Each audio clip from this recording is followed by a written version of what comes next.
Donc merci Clémentine, merci d'être venue. Merci de m'accueillir. Je me réjouis de cet épisode, découvrir un petit peu ton parcours. J'ai vu et j'ai lu que tu travailles dans le design, tu as fait une formation de design. Et j'aimerais un petit peu aujourd'hui qu'on explore tout ce monde-là, et aussi pour comprendre qu'est-ce qui a fait que tu es arrivé au Japon et comment tu as pu... tous ces liens qui t'a permis d'arriver ici. Et aussi qu'on explore ensemble ce que tu fais maintenant, parce que je trouve intéressant tout ce travail de design circulaire, je ne sais pas comment on pourrait l'appeler, tu m'expliqueras un peu plus en détail et tu nous présenteras un petit peu ton travail. Ça te va comme programme? Oui, parfait, avec plaisir. Mais peut-être avant tout ça, est-ce que tu peux te présenter rapidement? Oui, alors je m'appelle Clémentine, je suis française d'origine, je viens d'Alsace. J'habite au Japon depuis... C'est la 11e année. À chaque fois, je dis 10 ans, mais non, là, ça fait 11 ans officiellement. Ok, waouh. Et je suis basée à Kyoto. Ok, et toujours à Kyoto? Non, je suis arrivée à Tokyo, j'ai fait Osaka, Kyoto. Après, je suis partie dans le Kyushu pendant 3 ans. J'ai vécu à Miyazaki. Et là, ça va faire 3 ans qu'on est de retour avec ma famille à Kyoto. Donc, j'ai un mari et un fils de presque 3 ans. Ok. Et ça se passe bien? Ouais, T'es content? ça se passe bien. Et tu me racontais que tu n'étais pas à Kyoto-san, donc tu étais déjà... Oui, à Arashiyama. Ok. Ouais. Vous avez acheté quelque chose dans cette zone? Pas du tout. On aimerait bien, mais c'est pas encore le cas. Pour l'instant, on habite dans une maison qu'on a envie de quitter bientôt. Au pied de la montagne, où il fait super froid. Là, tu vois, sur ça, je suis arrivée avec un pull et un manteau et tout. Il fait hyper froid à Arashiyama. Ok, donc c'est une autre météo que... Ouais, c'est carrément notre climat. Ouais. C'est vrai qu'on voit, moi je vois depuis ici, où on est plutôt dans une zone un peu plate, dans le plateau d'Osaka, Kobe, tu vois souvent que c'est plus nuageux, la météo est un peu différente dans les montagnes. Ça, c'est un peu le cas Ouais, surtout que Arashiyama, justement, c'est vraiment, c'est vraiment à l'ouest, c'est la bordure de la ville, donc il y a toutes les montagnes, puisque Kyoto, c'est entouré de montagnes quasiment de tous les côtés. Et nous, on habite vraiment au pied de la montagne. Donc là, il y a juste un petit temple derrière chez nous, puis derrière, c'est la forêt, donc... Il y a tous les inconvénients qui vont avec aussi. Donc il n'y a plus de lumière après-midi qui arrive directement sur la maison. Il y a des... T'as déjà vu des mukade? Non, c'est... Et les... Comment on dit en français? Centipèdes, je sais pas comment on dit. Ah, mais tu dis plutôt type ver de terre ou Non, avec plein de pattes. Ah, le mille-pattes ou ce genre de... Ok. Assez gros. Voilà, donc on a ça dans la maison, comme ils viennent de la forêt derrière chez nous. Ok. Et des singes aussi, parce qu'il y a beaucoup de singes dans les forêts d'Arashiyama. Tu peux visiter, je crois qu'il y a un parc de singes. Je suis jamais allée moi, mais... Comment tu écris Comment tu écris l'animal? Non, la ville. Arashiyama. A-R-A. Yama. Ouais. Comme la montagne. Ouais. C'est assez touristique, je pense que... Je sais pas si t'es déjà allé. Non, je suis jamais allé, c'est pour ça que je te pose la question. Ça. Sûrement que tu iras un jour, je pense, parce que c'est assez touristique. Mais si t'as déjà vu des photos un peu type carte postale avec un pont et des montagnes derrière qui changent de couleur, au printemps elles sont toutes roses et en automne elles sont toutes rouges. Ouais, je mettrai dans la description s'il y a 2-3 endroits intéressants à aller visiter. Là, en ce moment, c'est vraiment... moi, j'évite de passer par là parce que c'est vraiment bondé de touristes. De monde à cette saison, mais ouais. Ok. C'est sympa à voir. C'est sympa à voir. Et toi, de France, donc tu es française, tu viens d'où de France? D'Alsace. D'Alsace. Ouais. Ah, j'en ai croisé plusieurs d'Alsace ici. Je crois que Eva qui nous a... Eva, alsacienne. Alsacienne aussi. Et j'ai souvent entendu 2-3 fois... Angelo, il est alsacien aussi, je crois. Angelo, je n'ai pas encore eu l'occasion de le rencontrer, mais j'en ai rencontré 2 ou 3 au dernier repas des Français à Osaka, et beaucoup qui viennent d'Alsace. Mais on s'exporte beaucoup, j'ai l'impression. D'ailleurs, il y a 3 restaurants alsaciens à Kyoto que j'ai tous testés, qui sont tous assez bons. Ok, c'est marrant, c'est marrant. L'Alsace. Et où d'Alsace? Ma famille est à Mulhouse, enfin dans une petite ville à côté de Mulhouse, donc juste à côté de Bâle. Ouais. Toi, tu viens de Suisse, c'est Moi, ça? je viens de Suisse, de Lausanne, donc beaucoup Ok. plus bas. Par Ok. contre, je suis allé souvent à Bâle parce que j'ai beaucoup travaillé pour Baselworld, Ok. qui est la foire horlogère, qui était la foire horlogère mondiale d'époque. Donc, ouais, je connais un petit peu Bâle, Ouais. Bâle-Mulhouse. Et puis, je suis allé 1 ou 2 fois à Strasbourg, Ouais, Colmar. Strasbourg, ouais. Strasbourg, j'y ai vécu pour mes études aussi une Ok, année. Je trouvais ça ok. vachement bien. D'ailleurs, je vois plein de parallèles entre Strasbourg et Kyoto. C'est vrai? Ouais. Tu dis dans l'ambiance ou tu dis dans Ouais. l'architecture? Dans l'architecture, non, mais... Dans la taille de la ville, par Hmm, rapport à son importance, je sais pas comment dire, parce que Strasbourg, c'est pas très grand et en même temps, c'est très ouvert sur l'Europe. hmm, C'est très international. Il y a le Parlement européen d'ailleurs là-bas. Il y a tout ce qu'il faut dans une petite échelle et en même temps, c'est joli. Enfin, il y a encore des hmm. vieux quartiers, c'est très très touristique.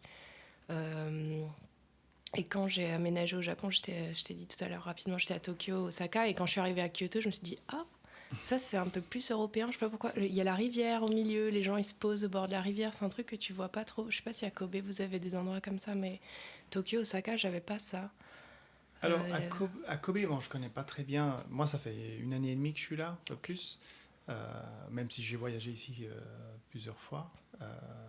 C'est vrai qu'à Kobe, ce qui m'a un peu frappé, c'est certains quartiers, on se croit en Europe aussi. Ouais, ouais. C'est assez drôle ce contraste où tu arrives. Ah, ok. Mais ça, j'aime bien. En fait, j'apprécie maintenant parce que comme ça fait longtemps que je suis là, des Hmm, fois ça fait du bien de marcher. Même là, quand je venais en arrivant, il y avait des endroits où je disais, oh, on dirait la Suisse un peu. Et en fait, c'est un peu dépaysant. mhm. Du coup, ça fait du bien aussi. Ouais. C'est vrai, c'est vrai. Ici, non, où sont les bureaux et où je suis, où j'habite, c'est vrai que c'est vraiment très japonais. Japonais, ouais. Ouais. Là, on est vraiment dans la ville. Et c'est vrai, ce qui me manque un petit peu, il manque un peu de nature. Moi, à l'inverse, j'aimerais bien être un peu plus proche de la Des singes et montagne. des mille pattes, ouais. Ouais, des singes et des 1000 pattes, même si ma femme, elle voudrait pas. Ça, c'est certain. Franchement, on s'habitue à tout. C'est vrai, Ouais, c'est ouais. vrai, c'est vrai. Ok, vie à Kyoto. Et peut-être on revient un petit peu expliquer ta formation, ou d'où tu viens, Mhm. pourquoi tu t'es lancé dans le design. Alors c'est design C'est la design de mode. de mode, Ouais, voilà, c'est fashion design, ciblé ouais. fashion design. Ouais, même si ce que je fais maintenant, on y reviendra peut-être plus tard, mais c'est plus trop lié à la mode, mais en tout cas au textile plutôt. Mhm. Mais oui, moi j'ai fait une école de mode. Je te disais que j'ai fait mes études à Strasbourg. En fait, j'ai arrêté la fac pour. J'ai fait 1 an de fac. Après, j'ai dit. Enfin, en Nice. vrai, j'ai fait 2 mois. Et je passais mon temps. J'étais dans une coloc avec des copines et je passais mon temps à coudre parce qu'on avait fait un atelier. On était 4 colocs et on était 2 à coudre dans cette coloc. Ok. Et moi, je passais mon temps dans cet atelier à faire des robes. J'avais une autre coloc qui me. Pardon. Une autre coloc qui me commandait des pièces que je lui faisais et tout. Ok. Donc on allait faire les friperies, on achetait des trucs, on les bidouillait. Et en fait, je me suis dit, en fait, c'est ça que je veux faire. Donc Hmm. je suis partie faire une école de mode à Lyon. Euh, Qui est connu ouais, qui s'appelle S-Mode. Ok. C'est une école privée. En fait, il y a surtout du privé dans la mode en France. Il y a une grande école publique à Hmm. Paris. Mais dans ma tête, c'était tellement impossible que je rentre que je n'ai même pas essayé, en fait. Hmm. Voilà. Dommage. Ouais, mais en même temps, Bon. je ne serais pas arrivée là autrement. C'est parce qu'en fait, S-Mode, ils ont des écoles à l'international et ils sont au Japon. Et donc, moi, j'ai Hmm. fait mes 3 ans à Lyon. Et après, je suis partie en stage à Londres, parce que tu dois faire un stage obligatoire. Et j'ai pris un stage plus long que tu étais obligé de faire 2 mois, je crois. Et nous, on est parti faire 6 mois. Et j'avais vraiment pas envie de trouver un travail parce que je me disais... Moi, j'avais étudié la mode parce que j'avais envie de faire mon truc, mais je savais qu'il fallait quand même que je trouve un job avant de me lancer à mon compte et tout. Et je sais pas, je freinais un peu à trouver un job. Et après, l'école nous a proposé à plusieurs étudiants de partir au Japon pour tester une année ils lançaient un programme postgraduate Ok. à Tokyo. Ils ont une école à Tokyo. Ok. Donc c'est comme ça que je suis arrivée à Tokyo. Ah, donc c'est une chaîne, enfin, ou je sais pas, un groupe. Ouais, c'est un groupe. Ils ont des filiales Hmm. à l'étranger. La maison mère, si on veut, elle est à Paris. Et puis ils ont d'autres écoles à travers le monde. Ok. Pas trop dans les pays anglophones. Ok. Mais au Japon, il y en a une toujours à Tokyo et il y en avait une à Osaka. Donc moi, je suis arrivée dans ce programme d'1 an où tu étais censé en fait créer une collection, la présenter à la Fashion Week. On a fait ça et en fait c'était hyper intense comme année, donc moi j'avais jamais comme projet de venir au Japon. Le Japon c'était pas un truc dans ma tête. Moi j'étais à fond, je parlais très bien espagnol, c'est plus le cas maintenant, et je voulais visiter l'Amérique latine. Pas du tout dans le mood. Pas du tout de ce côté-là, plutôt de l'autre côté, ouais. Bon, manga. T'es dans la catégorie ceux qui sont tombés amoureux, pas ceux qui sont... Ouais, j'ai jamais rêvé de venir au Japon. Et je pense que c'est pour ça que je suis restée aussi, c'est parce que j'ai jamais eu de déception. En fait, je m'attendais à rien. Et donc, je me suis dit, 1 an au Japon, c'est super, ça va me faire une super expérience. Et après, je vais revenir chercher un travail, parce que quand même, il faudra travailler. En plus, financièrement, il fallait que je paye encore une année d'études en plus, donc j'avais fait un emprunt et tout. Je me suis dit, ok, la dernière année, ce sera au Japon, puis après, je vais travailler. Et en fait, c'était une année assez intense au niveau des cours.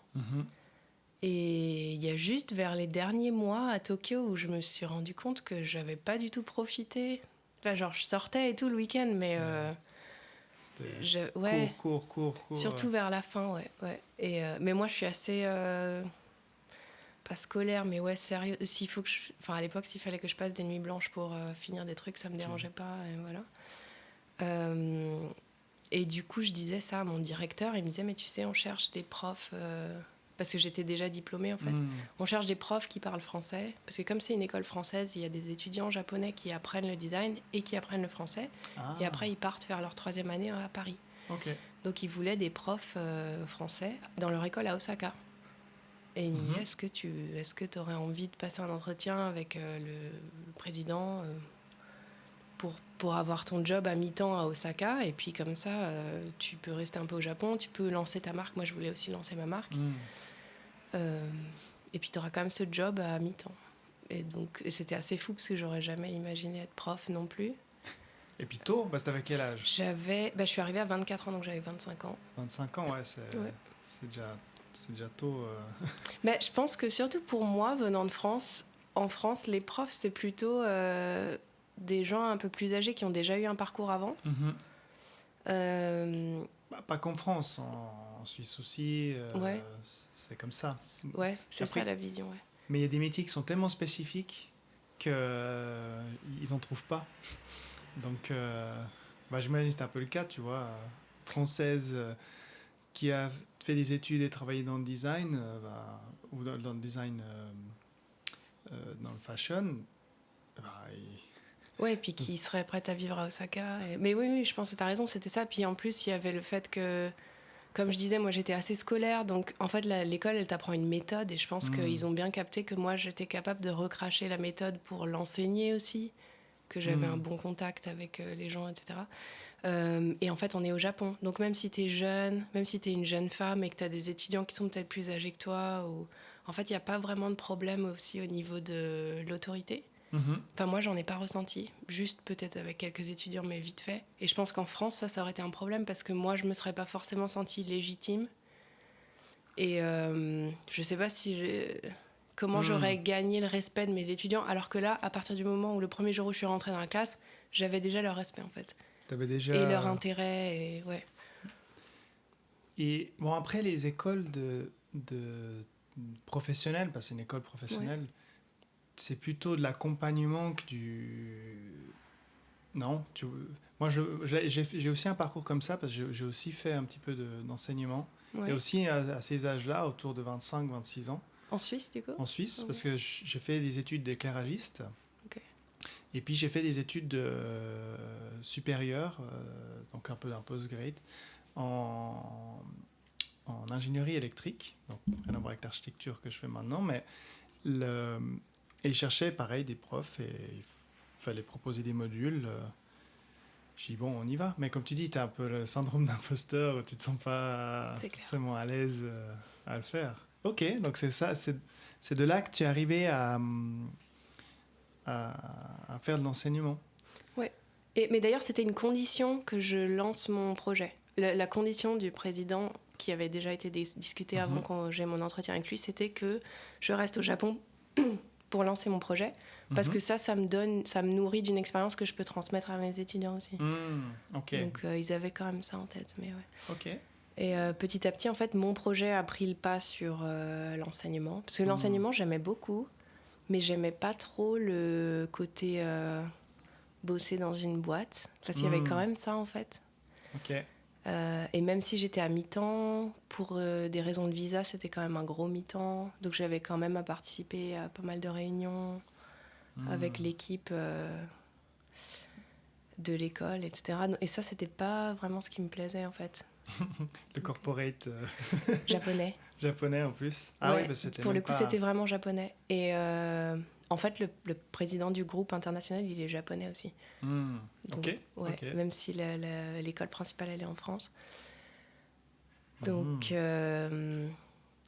ouais, puis je pense comme j'étais arrivée, tu vois, un peu comme une fleur, jeune, française, qui connaît pas du tout. En fait, moi, je connaissais pas, par exemple, le fait que tu parles pas frontalement des choses. Je te dis, j'avais aucune connaissance de la culture japonaise.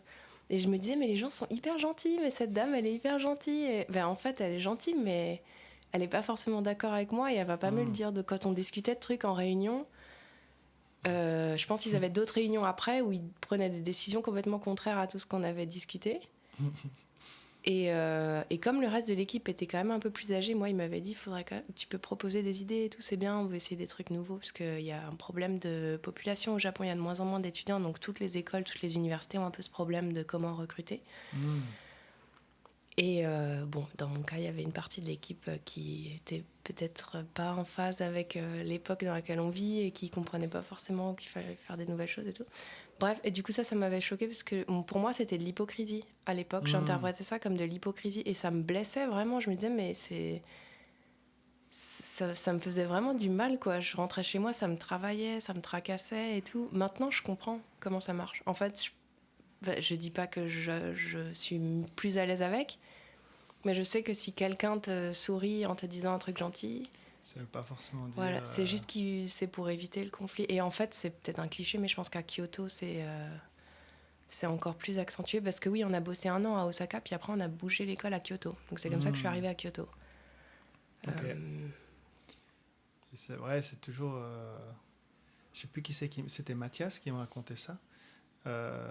Qu'en fait, moi j'ai pas fait de corporate au Japon, donc c'est vrai, je comprends ces différences culturelles, mais je les ai pas vécues.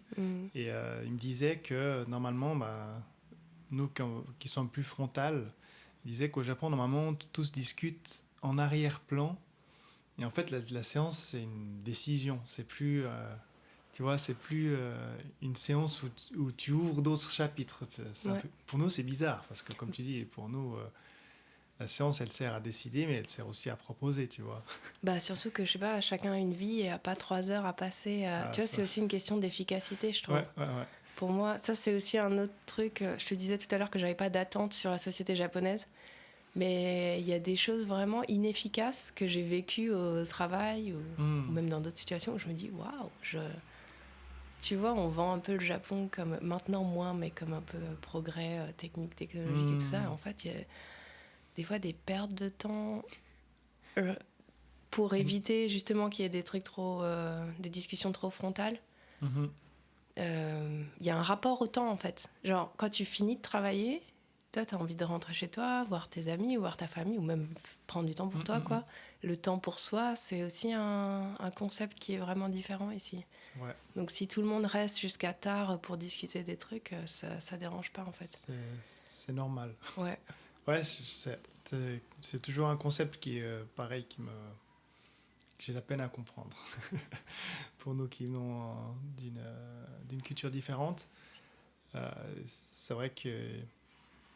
Par contre, où ils sont très forts, c'est que quand ils ont décidé, par contre là, ça peut aller très vite.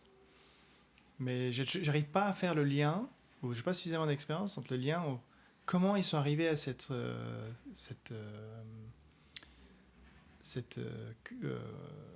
comment on peut dire ça, comme ils ont réussi à fonder cette société de manière ultra technologique, vraiment en avance il y a 30, 40, 50 ans en arrière, avec ce système-là. Ça, j'arrive pas à comprendre, parce que j'ai pas vécu dans ces années-là. Mais tu vois ce que je veux dire? Ouais. J'arrive pas à comprendre comment ils ont réussi à faire ça. Mais moi, m'intrigue, tu vois. Ça me... Bah, après, moi, je connais pas assez l'histoire du Du Japon Japon. pour savoir, mais je vois ce que tu veux dire. Peut-être que c'est pas la construction le problème, c'est vraiment la maintenance. Je sais pas comment dire. Hmm. En fait, pour moi, il y a un truc avec l'âge aussi. Mhm.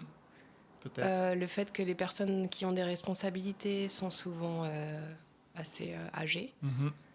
Et c'est les personnes qui ont le dernier mot sur ce qui va décider, etc. Hmm. J'ai rien contre les personnes Non, mais plus âgées, mais je trouve que si tu veux faire un truc pour l'avenir, tu as quand même besoin d'avoir aussi des avis des jeunes. regards nouveaux. Et puis en fait, la société, je pense que ces dernières décennies, elle s'accélère tellement plus que ça a été par le passé. Hmm. Que si tu as, je sais pas, si tu as 80 ans aujourd'hui, je pense que tu as vu une évolution tellement différente dans ta vie que peut-être c'est compliqué d'avoir une vision sur le futur en fait.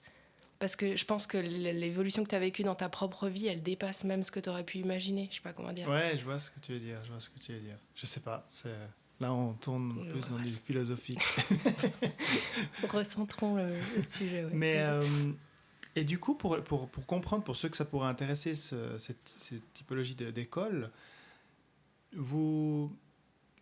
c'était une école où c'était en anglais, c'était en japonais, c'était en français. Du coup, tu disais, tu enseignais en français. Ouais, C'est ça? j'enseignais en français, j'avais une interprète. Ok. Ouais. Donc en classe, il y avait vraiment chaque fois l'enseignant et Et l'interprète qui l'interprète. répétait tout ce que je dis. Et pareil, quand les étudiants s'adressaient à moi, ils s'adressaient en japonais. Et puis après, elle me traduisait. Si Ouais. tu comprenais pas, elle traduisait.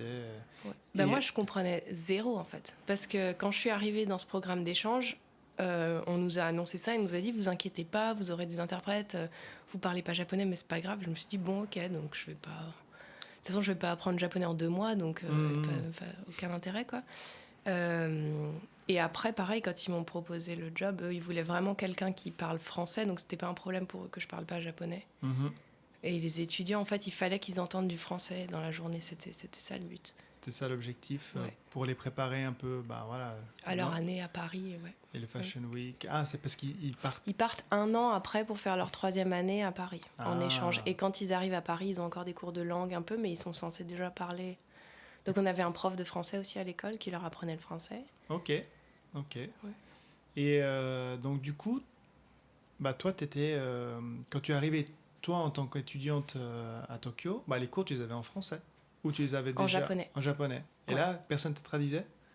Ça dépendait des jours parce qu'en fait il y avait une interprète pour beaucoup de classes et des fois il y avait des fois où en fait elle n'était pas là. Ok. Donc Waouh, le challenge. ouais. Mais après on avait des profs qui parlaient anglais. C'est les profs de design qu'on avait, ils avaient étudié à Londres et à Anvers, donc ils parlaient un petit peu anglais. Mais par contre la prof de modélisme qu'on appelle modélisme, c'est quand tu traces les vêtements, c'est un peu l'architecture du vêtement. Elle Ok. était japonaise, elle parlait zéro anglais. Mais c'est une école qui est, j'imagine, beaucoup centrée quand même sur la pratique. Ouais, Donc, oui, donc du coup, il y avait beaucoup de démonstrations. Et en fait, comme on était déjà diplômés, en fait, on partait pas de zéro. Donc tout ce qu'ils expliquaient, c'était quand même différent de la façon de faire en France. Donc on voyait, en fait, si tu connaissais assez bien ce que tu avais appris en France, tu voyais aussi les différences de comment ça se passait ici. Parce que les corps sont différents aussi. Tu travailles pas de la même façon sur les volumes du corps Ok, au Japon et en France, parce qu'il n'y a pas les mêmes formes sur le corps. j'en suis Donc, conscient. Mes blazers, ils sont tous trop courts. Ouais, dis-toi que c'est ta nouvelle mode, voilà. Il faut vivre avec, je pense. Ou alors tu prends du poids et tu prends des trucs plus grands. Non, je serais toujours trop court. Ouais, quoique, peut-être pas. Dans les grandes Dans les tailles, je grandes vois. tailles, Ouais. non. Mais, ok, ouais, c'est vrai, on le voit. L'architecture, c'est pareil. Hein, les hauteurs des plans de cuisine sont tous plus bas. Ouais, Il y a beaucoup de choses qui sont... Il est difficile de trouver des tables et des chaises qui sont à ma hauteur. Ah. Enfin, à la hauteur, on va dire, américaine ou Ouais, où t'es ou confortable, européenne. quoi. Où t'es pas affaissé comme ça. Même les tables que j'ai choisies pour le bureau, elles étaient tous à 70, 69, alors que c'est 74 la hauteur chez nous. Donc, ok, allez, pour les habits, donc Ouais, j'imagine, c'est pareil, donc, ouais. tout réadapté aussi à cette approche-là. Enfin, ces tailles-là ou cette manière de... Mais dans le process, c'était différent aussi ou pas forcément? Ce qui était différent, c'est que nous, on était moins accompagnés quand même dans cette année-là parce que c'était une année spéciale où on devait faire un truc pour la Fashion Week, une collection pour la Fashion Week. Et du coup, on était plus autonome en fait. On travaillait plus en autonomie aussi. Alors qu'en France, on avait des cours où... Enfin, en fait, non, on était aussi en autonomie des fois, mais là, il y avait plus d'autonomie peut-être. Comme on était déjà diplômés, en fait, quand tu diplômes d'une école de mode, en général, tu crées une collection de A à Z. Et là, c'était pareil, mais en 3 fois plus. Il fallait faire 12 tenues, je crois, qu'on faisait défiler sur des mannequins. Donc, tu pars du concept jusqu'à la réalisation des pièces. Justement, pour comprendre un peu, ça m'intrigue. Je connais pas cet univers. Et donc, comment ça marche concrètement? Tu pars du sketch, du concept, j'imagine, du tissu. Le concept, c'est assez important, surtout dans l'école dans l'école que j'ai fait, ils parlaient beaucoup de concept. Je sais pas si c'est pareil dans toutes les écoles, mais il faut vraiment avoir un concept fort duquel tu découles des images et des mots clés un peu. Comme une histoire en fait. Voilà, tu racontes une histoire. Tu fais un mood board. Du coup, ça t'amène des gammes couleurs, des textures, des idées de détails sur le vêtement, de design, de silhouette, etc. Donc, tu dessines de tout ça. Et après seulement, tu dessines... tu fais beaucoup de recherches aussi de ce qui a déjà été fait. Et puis après, tu mélanges un peu plein de choses. Et c'est là que tu dessines, en fait. Tu commences à dessiner qu'une fois que tu as plein de recherches différentes. Et tu poses sur le papier, sur une silhouette, en mélangeant un peu tes idées. Et en général, tu dessines beaucoup pour garder peu. Donc, pour ceux qui connaissent pas ou qui nous écoutent, le mood board, c'est vraiment la planche où tu viens mettre des images, tu viens mettre des inspirations. De quoi tu vas te baser. Oui, l'inspiration. C'est ça, vraiment l'inspiration. Et après, tu viens plutôt une phase de dessin. Ouais. C'est ça, mais là, c'est plutôt travail de forme, j'imagine, de la forme de l'habit ou la silhouette que tu veux travailler. Et après, tu as une phase plutôt concept, puis après, tu as une phase plutôt développement, c'est ça? Après, tu sélectionnes ce que tu veux faire, puis il y a des règles à respecter aussi. Donc, quel type de vêtements, en fait dans une collection, il faut tant et tant de pantalons, de chemises, de vestes. Donc, il faut que tu déclines une idée intéressante sur plusieurs typologies de vêtements. Donc, après, tu fais la sélection de ce que tu vas faire. Et après, tu passes en modélisme. Et en modélisme, tu crées le vêtement. Donc, tu commences par créer dans une toile de coton beige, hyper neutre, juste pour travailler le volume et la construction du vêtement. Et tu fais en général 1 ou 2 toiles. On appelle ça une toile. Et après, quand c'est validé, après tu achètes le vrai tissu et tu le fais dans le vrai tissu. Ouais, tu travailles pas le vrai tissu qui lui coûte beaucoup plus cher, sans avoir validé déjà un peu les volumes Ouais, sinon ça coûte. C'est un peu comme une maquette. Tu as vraiment ta maquette en beige et du coup après la maquette, tu viens faire comment t'appelles ça? Les plastrons? Non, les cartons que tu mets ou c'est tout à la main. Quand tu fais le dessin sur le tissu final, tu utilises toujours les cartons ou les patrons? Les patrons, pardon, je cherchais le terme. Pas forcément, là c'est plutôt... Tu peux dessiner... En fait, on dessine d'abord le schéma du vêtement, le patron sur du papier. Et après, on transfère ce papier... Alors, on n'utilise pas forcément du carton. Nous, on utilisait du papier hyper fin. Mais tu peux même dessiner parfois directement sur la toile. En fait, au Japon, j'ai vu beaucoup de gens faire ça. Et en France, on ne le faisait pas forcément. Parce qu'en France, nous, on a une technique qui s'appelle le moulage.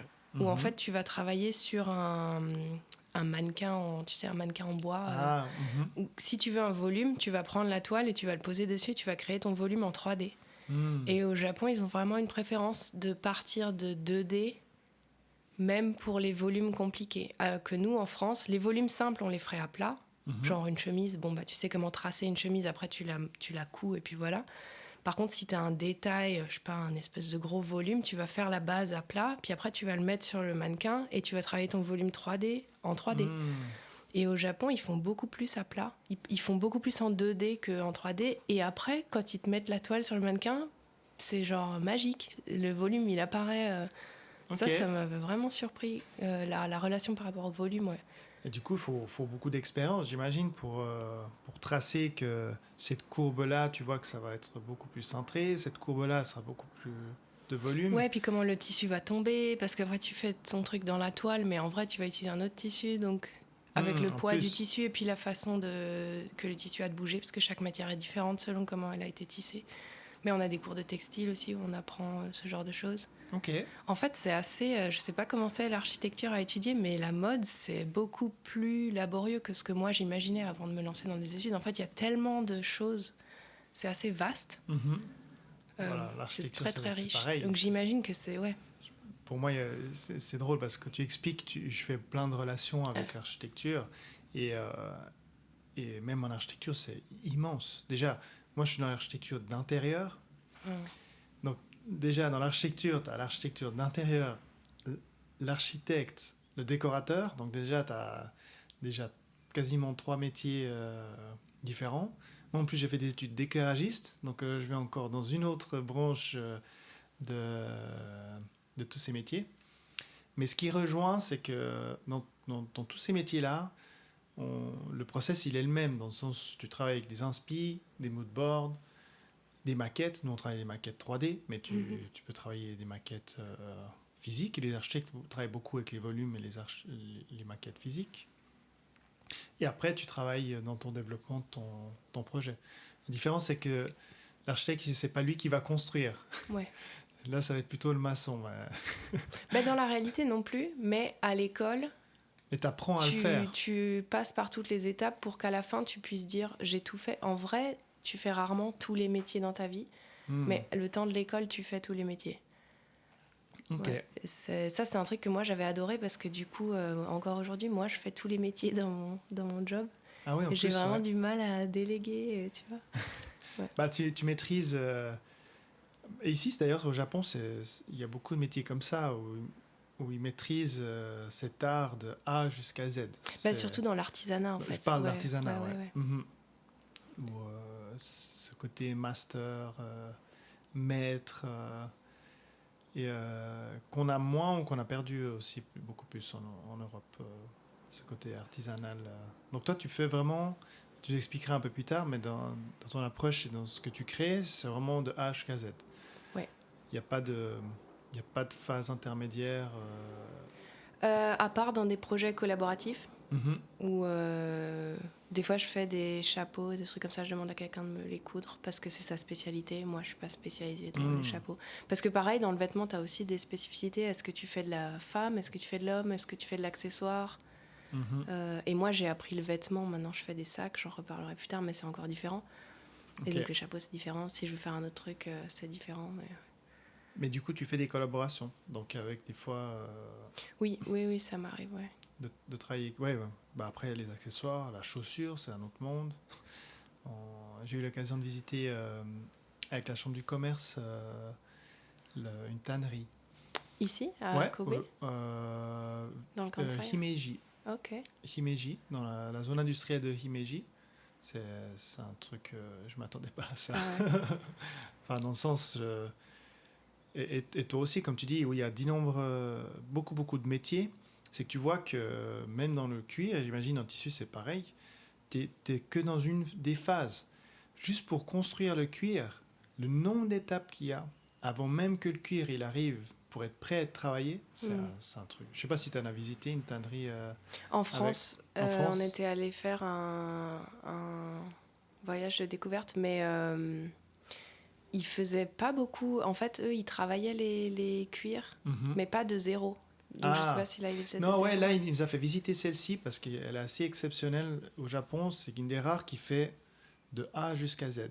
Donc, ils font même les teintures et tout, parce que moi, ce que j'avais visité, justement, ils disaient que les processus les plus dangereux, en fait, ils disaient pas ça comme ça, plus toxiques, ils n'étaient pas faits sur place. Du coup, tu te dis, bah, c'est fait où alors? Par qui? Mais non, là, lui, c'était pas une très grande tannerie. Okay. Parce qu'il y en avait qui étaient beaucoup plus grandes, mais ce qui était intéressant, c'est que tu pouvais faire les 30 étapes entre wow. la peau qui arrive et le résultat final dans la même tannerie. En naturel, en teint, avec toutes les étapes qu'il y a entre deux. C'est vrai que c'est impressionnant. Et comme tu dis, pour le tissu, toi, t'es qu'une phase, c'est qu'en fait, déjà, rien que la fabrication de tissu, des fois, c'est impressionnant, l'étapage qu'il y a entre deux. Ouais, mais ça serait encore des autres études. Ça serait plutôt des études de designer textile. Ah, ça existe, ok. Ouais, Designer textile, ok. ouais. Et pareil, après, est-ce que tu designes des textiles destinés à l'habillement, à la maison?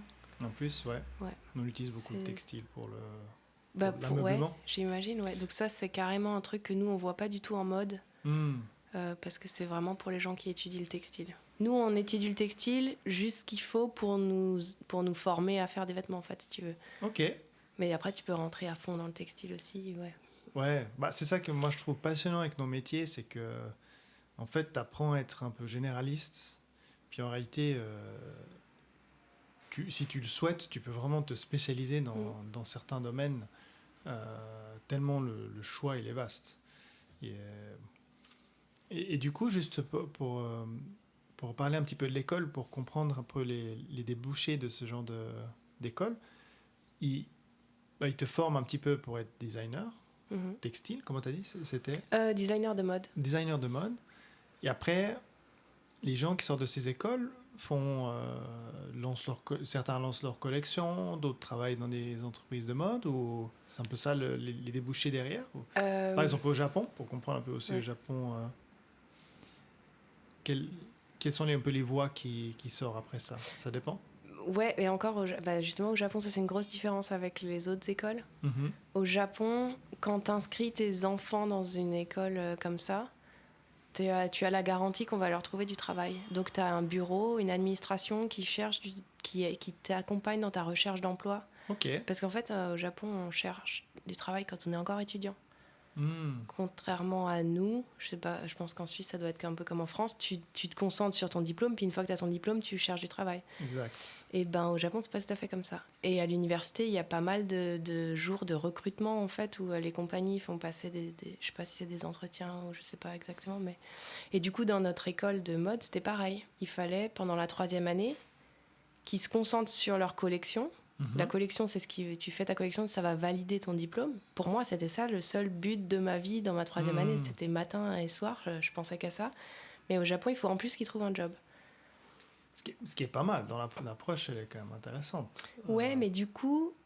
Mais il te force un peu Bah, c'est pas ça, mais en fait, en dessous, ça veut dire que ça cache... Enfin, ça cache, non, mais ça veut dire autre chose. Ça veut dire aussi... Moi, en France, j'ai fait ma collection. Si tu veux, c'est mon portfolio pour aller trouver du travail. Au Japon...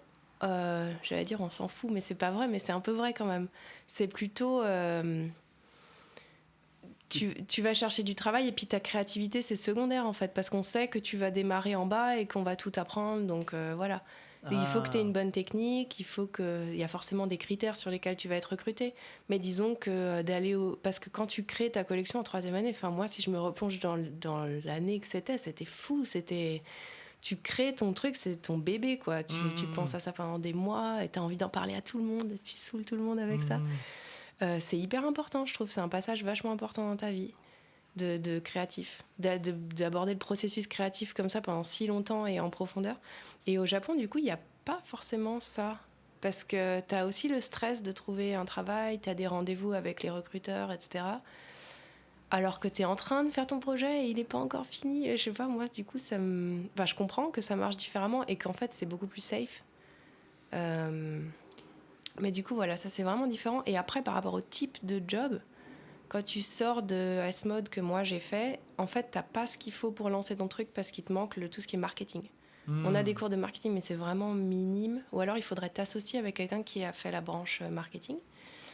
Mais par contre, tu peux être par exemple designer. Donc designer, tu fais les croquis, après les vêtements sont faits par quelqu'un d'autre, si je simplifie. Tu peux être aussi modéliste. Donc par exemple, tu reçois les croquis et tu crées le patron du vêtement.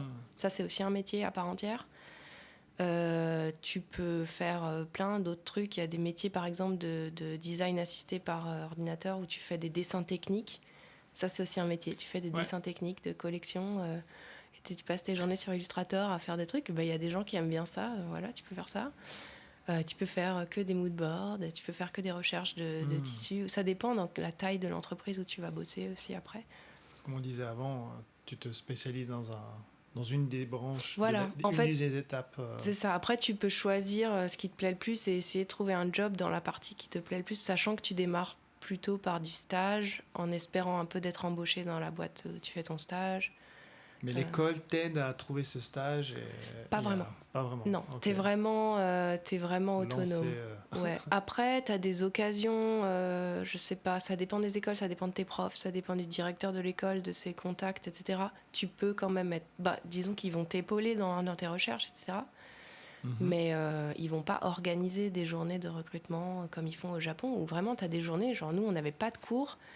Ils faisaient un espèce de salon dans l'école où chaque étudiant avait un stand et les recruteurs venaient et ils faisaient le tour des stands. Mais du coup, c'est une pression de fou pour les étudiants, je trouve. Et en même temps, c'est bien parce que plutôt que d'être lâché dans la nature à le faire tout seul. Ça t'entraîne un peu à faire face à ces futurs recruteurs. Ouais. Et puis c'est cadré, c'est à l'école, alors que nous, c'est vraiment... Enfin, tu vois, si toi, tu sais pas écrire des lettres de motivation, par exemple, ou des trucs comme ça, t'es un peu livré à toi-même. Donc, ok, ouais. Surtout dans un pays qui est pas le tien. Donc toi, t'es lancé ici à faire ça en tant que Française au Japon, non? Et ça va, ça t'a pas... moi, j'ai jamais cherché du travail au Japon, par exemple. Ok. Et je sais pas si je devais chercher du travail, comment je m'y prendrais, en fait. Je pense que personne ne voudrait de moi. Mais ouais, tu vois, c'était un peu fait par hasard, j'ai envie de dire. Est-ce que tu veux être prof? Oui, je veux être prof. Après, au bout d'un moment, donc j'ai arrêté d'être prof pour faire mon truc, mais j'avais déjà démarré toute seule, donc... Tu t'es dit... Et du coup, si maintenant on en va un petit peu à ton travail d'aujourd'hui, et qu'est-ce qui t'a amené à...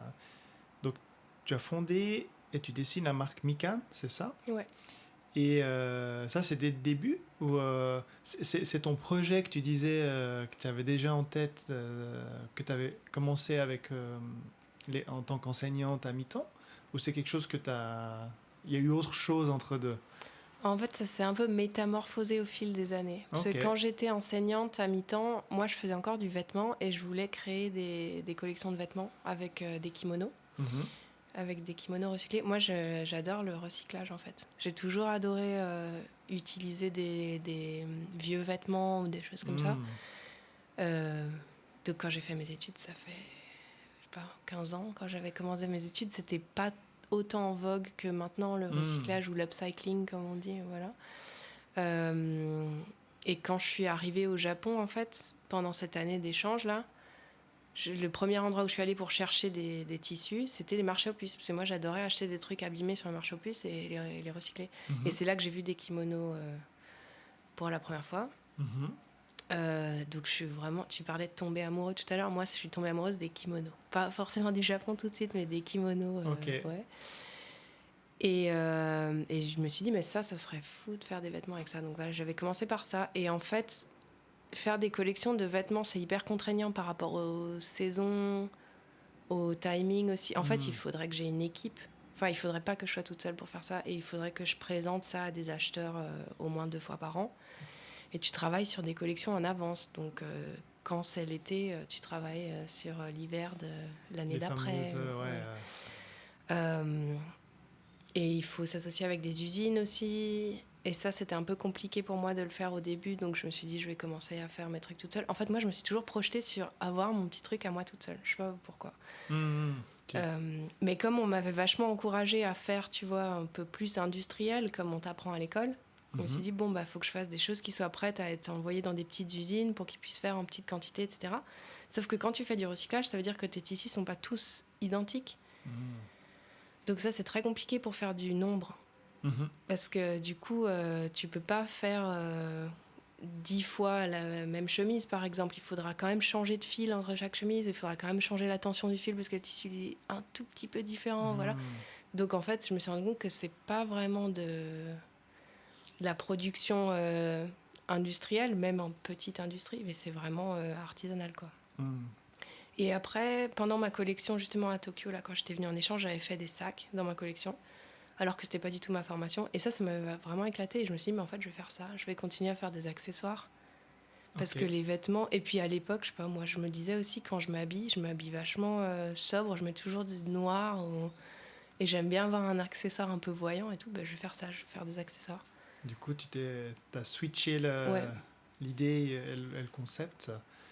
Et quand tu chines, donc tu arrives un peu à ces marchés aux puces ou ces brocantes, tu vois ces kimonos, donc c'est des gens qui revendent leurs kimonos parce qu'ils n'en ont plus l'utilité, et toi tu les recycles d'une autre manière. C'est ça un petit peu. Ouais. Ou ça c'est la première idée. Ouais. Ou maintenant tu travailles encore différemment. Bah, en fait, maintenant, je travaille plutôt avec les hobbies. Donc, les hobbies, c'est les ceintures. Et ça, c'est des tissus, toi, ça te parlera plus, mais ça ressemble plus à des tissus de tapisserie, d'ameublement au niveau de la consistance, ouais. Et comme je fais des sacs, j'aime bien justement avoir des tissus comme ça. Et en fait, je trouve que les tissages sont beaucoup plus intéressants parce que le kimono, c'est souvent teint, même s'il y a des broderies, etc. Mais le hobby, c'est vraiment tissé. Et en fait, c'est tissé pas que avec des fils, c'est tissé avec de la nacre, avec des fils d'or, avec des feuilles d'or parfois. Enfin, c'est vraiment des trucs de fou. Ah, c'est magnifique. Moi, et en fait, déjà, tu te dis, les gens veulent pas ça, mais pourquoi? Mais en fait, en vrai, c'est hyper compliqué à porter parce que c'est tellement formel que c'est pas un truc que tu peux mettre, je sais pas, pour aller boire un café avec une amie, tu vois. Donc, c'est pas des choses dans la vie où tu as beaucoup d'occasions de les porter. Et je pense que comme c'est des choses qui se transmettent de génération en génération, les gens les portent moins. Et c'est un peu contradictoire, mais ceux qui sont les plus beaux, les plus chers, c'est ceux qu'on met le moins. Puisqu'on a moins d'occasion de les mettre. Alors que ceux qui sont plus casual, dans des matières moins nobles, etc., en fait, ça, tu peux encore en trouver. C'est vrai que ceux qui connaissent pas ou qui comprennent pas forcément le kimono, il y a plusieurs couches. Et souvent, on n'arrive pas... Enfin, je pense qu'avec l'habitude, on y arrive, mais souvent, on peut même pas le porter seul. Mais ça s'apprend, en fait. Ça s'apprend, ouais. Mais ça veut dire que c'est un geste qu'il faut faire, répéter. Et contrairement à celui de l'été qui s'appelle... Le yukata. Le yukata, là, par contre, c'est déjà beaucoup plus facile et beaucoup plus simple. Mais les tissus c'est plus facile, mais disons que si tu n'as jamais appris, tu vas pas savoir comment le mettre pour que ça tienne bien. Ou alors tu vas le mettre, puis 2 minutes plus tard, ton truc va tomber et tu vas te retrouver à l'air dans la rue. Mais moi, c'est un peu mon problème. Moi, j'ai appris à mettre le kimono dans mes années à Kyushu. C'était en plein Covid, du coup, j'avais le temps d'apprendre. Et maintenant, je le fais plus. Et je sais que si je mets un kimono, je peux prendre une photo, mais je peux pas me balader dans la rue. Tout va tomber parce que je fais pas les gestes comme il faut. Il faut quand même toujours que je regarde un peu de nouveau sur YouTube. Attends, comment on noue ce truc? Parce qu'en fait, le truc qui est compliqué aussi, c'est de nouer le hobby. Donc, ce que je te disais, le hobby, les ceintures que moi j'utilise. Il y a plusieurs façons de les nouer, selon la formalité des événements. Ah, ça, je savais pas. Ok. Ouais, du coup, il y a plein de nœuds différents que tu peux apprendre. Et du coup, moi, ceux que j'avais appris, j'ai tout oublié parce que je les ai pas portés pendant, je sais pas, 2-3 ans. Du coup, maintenant, si je veux le remettre, faut que je mette un petit tuto sur YouTube. Et même là, franchement, j'ai du mal, quoi. Mais en fait, il y a beaucoup de gens... Avant, c'était un truc qu'on t'apprenait à la maison. Ça faisait partie de l'apprentissage de la vie.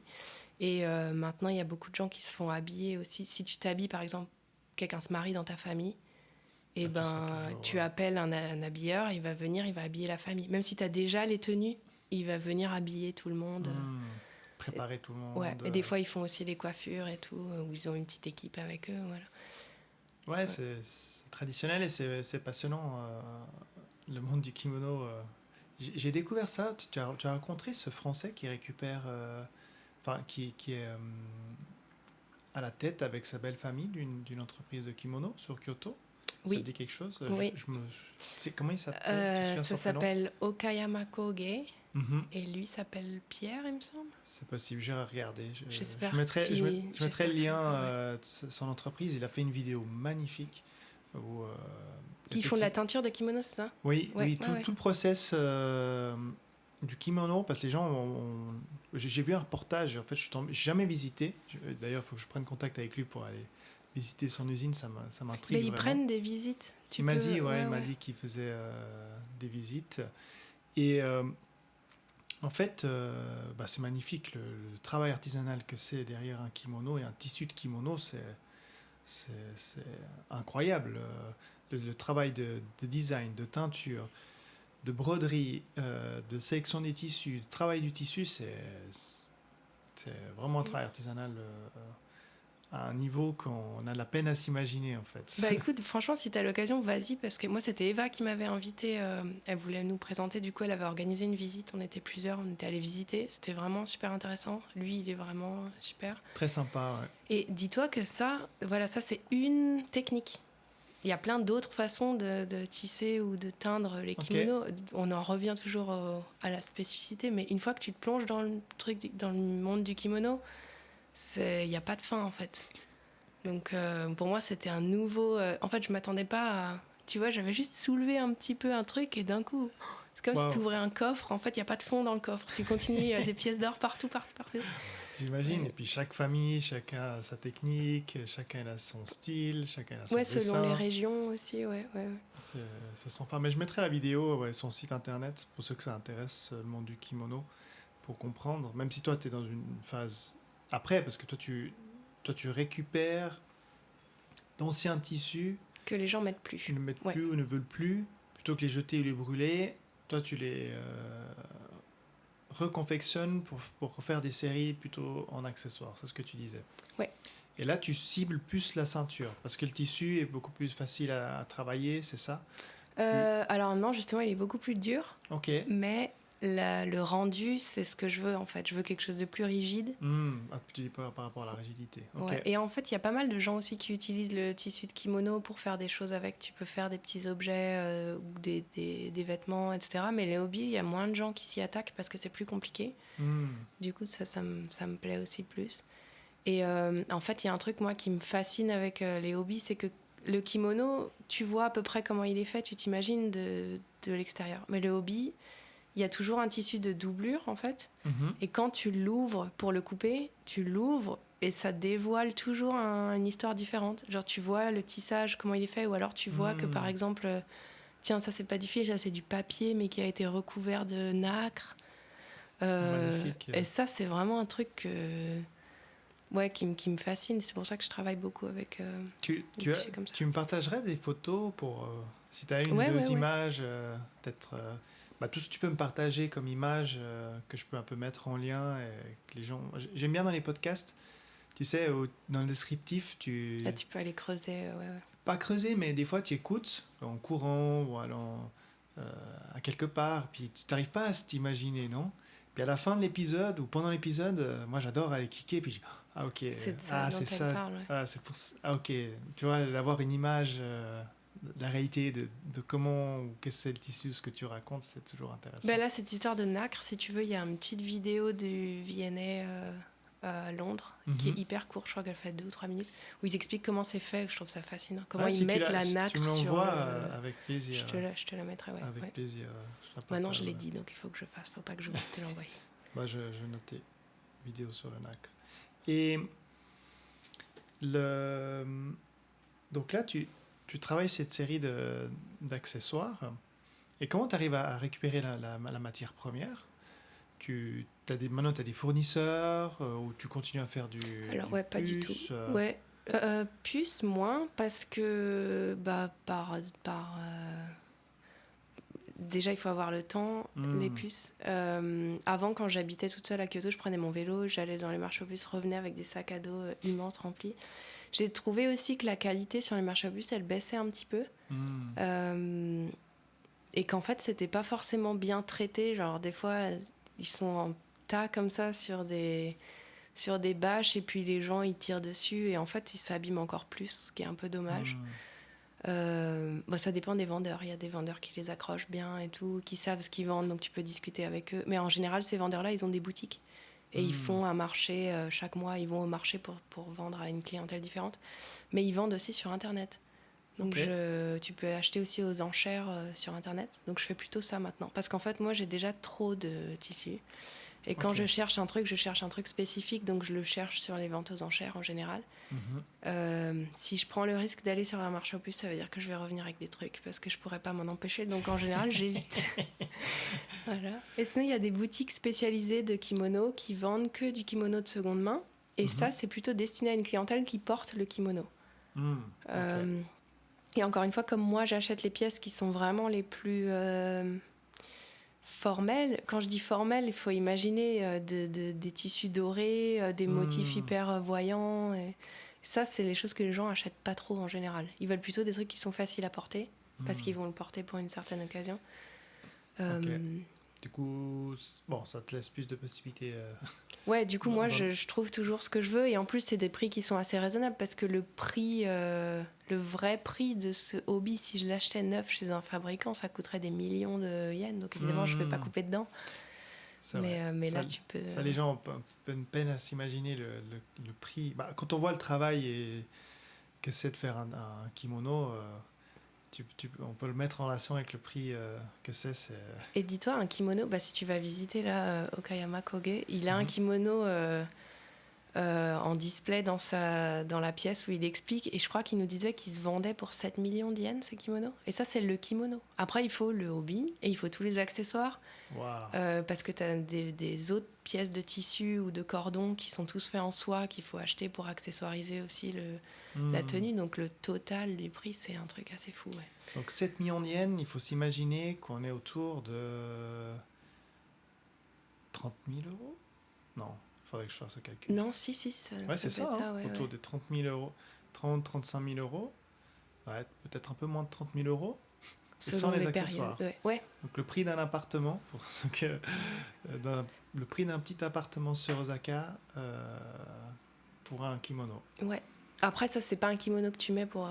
Non, comme tu as dit, ça, c'est le truc très formel. Quoi. C'est le truc très formel. Et derrière, il y a des centaines d'heures de travail sur le tissu, sur la peinture, sur tout. Donc, c'est pas... faut arriver à s'imaginer, en fait, ce que ça veut dire. Ok. C'est vraiment super intéressant et vraiment passionnant. Donc, ces accessoires, maintenant... donc t'expliquais un petit peu comment tu les retravailles. Non, pardon, j'avais une chose que je voulais discuter avec toi, c'était tu connais la marque Freytag du coup. Ouais. Donc, marque suisse qui a cartonné dans cette idée circulaire. T'as d'autres exemples d'inspiration mais Freytag d'ailleurs, je sais pas, moi j'ai découvert ça quand j'étais étudiante, je pense. Ouais, maintenant ça fait longtemps. Et c'est là je me disais, ah ouais, mais ça c'est trop bien. Mais tu vois, le genre de truc qu'on avait comme marque qui faisait du recyclage, c'était plutôt des choses comme ça en fait, ouais. Il n'y avait jamais quelque chose de vraiment précieux, joli. C'était plutôt, tu voyais que c'était du recyclage, je sais pas comment dire. Et encore non, Freytag, parce que leur design il est assez épuré. Oui, puis ils avaient fait 2 collections. Hein. Freytag, ils avaient fait une collection, on va dire tous les jours, puis ils avaient fait une collection... beaucoup plus noble dans le travail, dans les découpes, qui était aussi beaucoup plus cher. Mais c'est vrai que c'est une story que m'a toujours fasciné. Pareil, l'idée de récupérer une matière première. Qui est pas noble à la base. C'est ça, en fait. C'est vraiment du déchet que tu transformes en quelque chose de beau, de classe que tu peux porter et tout, d'accessoires, et donc créer un accessoire de mode à la base en prenant quelque chose qui est jeté, comme tu as dit, qui n'est pas du tout noble. Par contre, bon, ça pue. Parce que ça sent la bâche ça sent la bâche, ça sent ce bâche plastique, et ça sent pendant pas mal de temps. Hein. Et même après, si tu laisses renfermer, j'en ai eu plusieurs... et ça sent encore pendant longtemps. Ouais. Peut-être que les gens ils se disent la même chose de mes hobbies, parce que ça sent des fois le grenier. Le grenier ou alors l'antimite, tu sais. Parce que les gens les ont gardés avec des billes antimite. Mais ça part plus vite, ce genre d'odeur, non ? Tu penses pas ? Je sais pas. En fait, moi, je vis dedans. Donc ça se trouve, je la transporte avec moi. J'en sais rien. Mais je sais que quand je rentre à l'atelier, quand je vais à l'atelier, chaque matin, je sens un peu l'odeur des vieux tissus. Moi, ça me dérange pas, mais... Moi, c'est une odeur qui me gêne moins que l'odeur de la bâche. Plastique, ouais. C'est vraiment une odeur de plastique traité. Tu vois, c'est moins noble qu'un habit au grenier. Non, et en même temps, d'un point de vue du recyclage, c'est super parce que c'est un truc justement qui a pris tellement de ressources à être créé et qui est pas top pour la planète. Donc le transformer, parce que moi, c'est facile ce que je fais. Je prends un truc qui est déjà beau. Les tissus, ils sont déjà magnifiques en fait. Et ça a vraiment changé quand je suis venue au Japon. Parce qu'avant ça, moi, j'allais à Emmaüs et tout ça pour trouver des pulls troués ou des trucs pour les transformer, quoi. Mais quand je suis arrivée au Japon, je me suis dit, bah ça, c'est pas possible de pas utiliser, quoi. C'est trop beau. Je réfléchis à d'autres marques. Je pense que maintenant, il y en a plein des marques qui font du recyclage. De plus en plus. Où ça se voit un peu. Enfin, je sais pas comment dire. Parce qu'il y a beaucoup de choses où c'est du recyclage. En fait, tu vois pas. C'est les fibres qui sont tissées pour faire un nouveau truc. Mais alors que Freitag, tu vois d'où ça vient. Il y avait une marque qui faisait des... Je sais plus comment ça s'appelle. C'était aussi des accessoires, des sacs en parachute. En parachute, En toile oui, c'est juste, ouais. parapente, des trucs comme ça. Alors ici, à Nishinomiya, mais c'est pas du recyclage. Il y a la marque Jib. Eux, ils font je te montrerai, j'ai un sac. Mais eux, c'est pas... Ils recyclent pas. D'ailleurs, ils pourraient le faire. Ils utilisent la toile les toiles que tu utilises pour les voiles comme matière première. Ok. Mais c'est pas ils l'achètent comme ça. Ils transforment juste une autre typologie. Ils utilisent un autre tissu pour faire leurs accessoires. Ok. Ouais, donc c'est pas forcément du recyclage. Non, là, c'est pas du recyclage. Par contre, ils utilisent un tissu qui est indestructible. Ok. Donc là, tu achètes un produit que tu as pour toujours. Ouais, c'est comme la toile de camion. Si tu la déchires pas, c'est indestructible, c'est à vie. Tu peux le laver, tu peux faire ce que tu veux avec le restant de tes jours. Je peux pas en dire la même chose des hobbies, malheureusement.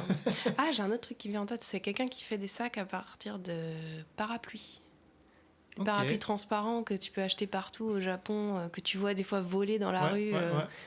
Je sais plus la marque, mais je pourrais t'envoyer le nom. Ah, si tu retrouves, ouais, c'est très drôle. Ils les compressent un peu, donc le plastique il est un peu compressé comme ça fait une espèce de texture intéressante. Ça fait des sacs transparents.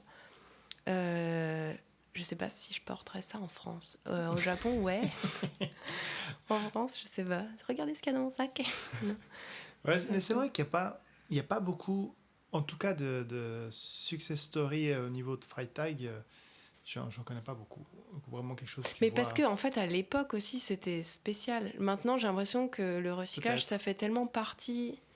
Même moi, dans mon école, par exemple, moi, j'avais la chance d'avoir une prof qui croyait vraiment à mon projet. J'avais fait ma collection qu'avec des tissus recyclés. Mais je sais qu'il y avait d'autres profs qui... Parce qu'on faisait des pré... Pour s'entraîner à notre jury final, on faisait des faux jurys. Et les autres profs des autres classes, en fait, ils posaient souvent des questions. Mais pourquoi tu t'embêtes, en fait? Pourquoi tu vas pas acheter le tissu? Parce qu'il aura tout de la même couleur. Là, tu as plusieurs couleurs, donc pourquoi tu t'embêtes? Parce qu'en fait, quand tu recycles, tu te rajoutes des contraintes. Bien sûr. Et du coup, dans l'industrie, c'est ce que j'expliquais, ça coince souvent sur plein d'aspects. Donc, en fait, tu te compliques la vie. Mais maintenant, j'ai l'impression que c'est un truc qui est quand même revendiqué, où on dit quand même qu'il y a beaucoup de gaspillage de matière. La mode, c'est un des secteurs les plus polluants du monde. Donc, il y a beaucoup de greenwashing aussi. Mais, ça, c'est sûr. Mais parce que ce qui est passionnant, c'est qu'en fait, toi, tu es toujours en édition limitée. Moi, ce que je trouve passionnant avec cette approche-là, c'est qu'il y a quasi aucun sac Freitag qui sont les mêmes. Et il n'y a aucun des accessoires. Tu as fait une série d'accessoires avec un tissu, mais à moins que tu aies acheté des tonnes du même tissu, tu n'auras jamais... Et puis même si tu as utilisé le même tissu, ça sera toujours un produit différent. Ouais. Ça sera toujours coupé un peu différemment. Ouais. C'est ça. Donc si tu portes un accessoire de ta collection... Tu croiseras quelqu'un qui aura peut-être le même, mais ça sera toujours nuancé, la position, enfin j'imagine, ça sera toujours avec des nuances. Et pour moi, tu es toujours en édition limitée, en fait. Tu n'es jamais en copy-paste. Non, mais c'est vrai. Mais c'est vrai que le côté édition limitée, ça, c'est pas forcément un truc auquel je pense parce que c'était pas voulu dans mon concept, mais ça se fait naturellement. Par contre, le fait qu'ils soient tous différents, ça, c'est un truc que j'adore. Et ça m'arrive des fois quand je fais des recherches pour trouver des hobbies aux enchères, de trouver des hobbies que je connais déjà. Parce que le fabricant, il ne fait pas un hobby et après il s'arrête. Il en a peut-être fait une petite série à l'époque. Et des fois, tu en retrouves et tu te dis, mais celui-là, je l'ai déjà fini, donc est-ce que j'en rachète un ou pas? Et des fois, je suis un peu tentée quand c'était un truc que j'aimais bien. Et c'est très rare quand ça arrive aussi. Mais en fait, je ne l'avais pas acheté. Parce que je me suis dit, non, j'en ai déjà eu un. Je ne fais pas. Ouais. Un similaire, je veux bien, mais un pareil, je sais pas, ça n'y a pas d'intérêt, quoi. Donc tu vois à quel point tes séries sont limitées au final. Ouais. Et avec un hobby, tu fais combien d'accessoires? Ça dépend des tailles des sacs. Ouais, et ça dépend des styles des hobbies aussi, parce que encore une fois, selon la formalité du hobby, il y a une partie qui est décorée, mais comme ça se porte en étant noué, plus c'est cher, plus le hobby est décoré. Même sur les parties qui vont être cachées une fois que c'est noué. Et moins c'est cher, moins c'est décoré, parce que les parties qui vont être cachées par les pliages, etc., seront pas brodées ou décorées. Voilà. Donc ça dépend, mais si je fais des bananes, c'est le produit que je vends le plus. Je peux en faire 5 ou 6 avec la plupart des hobbies. Si j'achète des hobbies vraiment formels, qu'on appelle les maru hobby, où là il y a du motif partout des deux côtés et tout, là je pourrais en faire 15 ou... Mais en général, je fais pas forcément le même sac en série. En fait, ce que je fais beaucoup, c'est je fais de plus en plus à la commande. Je fais très peu de stock. Il n'y a jamais de stock disponible sur mon site. Et encore une fois, c'est pas fait exprès pour que les gens soient là à attendre, mais c'est juste j'ai pas le temps de faire du stock. Je préfère recevoir des commandes de gens qui me disent exactement quel tissu ils veulent. Donc j'essaye de mettre tous mes tissus en ligne. Et ils choisissent la partie qu'ils aiment bien. Et après, je leur envoie un espèce de cadrage de à peu près comment ça va être. Ou alors ils viennent sur place à mon studio et ils le font eux-mêmes. Donc je leur donne un petit cadre comme ça, en plastique transparent, et ils le posent sur le hobby pour dire exactement ce qu'ils veulent. Puis après ils le coupent et après je couds le sac pour eux. Ah, excellent, c'est intéressant l'expérience. Ouais, l'expérience. Tu peux aussi offrir une expérience client comme ça, ouais. où vraiment les gens prennent rendez-vous avec toi et définissent... Ouais, ce qu'ils veulent. Ils peuvent voir du coup les tissus, parce qu'en fait en ligne c'est bien, mais pour faire des belles photos qui rendent bien la complexité du tissu, parce qu'il y a beaucoup de brillance dans les tissus, donc c'est assez compliqué à prendre en photo. Et en vidéo, des shorts, vidéo, ouais, mais pareil, question de temps. Enfin, comme je te disais, moi, comme je fais tout, ça te rajoute une couche. Ouais, le temps que je fasse ça, je pourrais, mais en fait, en ce moment, il y a beaucoup de gens qui prennent rendez-vous, donc des fois, j'ai même pas le temps de l'uploader, que en fait, le vrai tissu, il est déjà vendu. Bon, du coup, j'ai les vidéos, mais je les ai pas mis en ligne, tu vois. Mais, et sinon, j'ai fait aussi des ateliers où les gens peuvent coudre à partir de zéro. Et ils font leur sac, mais ça, c'est que pour un type de sac. Et ça, c'est une journée entière, où je peux apprendre à coudre aussi, et ils peuvent coudre leur sac. Et ça, quelle catégorie de clients, la clientèle que tu as? C'est des gens de passage, c'est des Français, c'est des touristes, c'est des Japonais, un peu de tout? Alors, un peu de tout. Les ateliers de couture sur la journée, c'est plutôt des locaux, nous, soit des Japonais ou soit des étrangers qui habitent au Japon. Puis ça, je continue en plus pendant le Covid, donc j'avais quand même pas mal de clients locaux qui venaient. Et sinon, les gens qui font l'expérience plus courte, c'est en général des gens qui visitent, qui voyagent, qui veulent ramener un souvenir. Mais en fait, c'est surtout des gens qui connaissent mon travail et qui en profitent pour venir visiter. Ça se fait aussi dans l'autre sens, où c'est des gens qui me trouvent par hasard quand ils sont là et ils viennent. Mais en général, c'est plutôt l'inverse. En général, c'est des gens qui me connaissent déjà, et comme ils vont au Japon, ils viennent... Profitent de cette expérience. Ok. Donc justement, pour un petit peu comprendre comment les gens te trouvent, je mettrai en lien... tu as un site, c'est ça? Tu as un site et Instagram. Et du coup, tu vends un petit peu sur ton site et les gens te prennent contact pour faire ces rendez-vous de choix ou de journée couture, c'est ça? Ouais, sur mon site. Principalement. Ouais. Et la typologie de pièces que tu fais, donc tu dis beaucoup la banane. Tu fais quoi encore? Des sacs? Je fais des sacs un peu plus...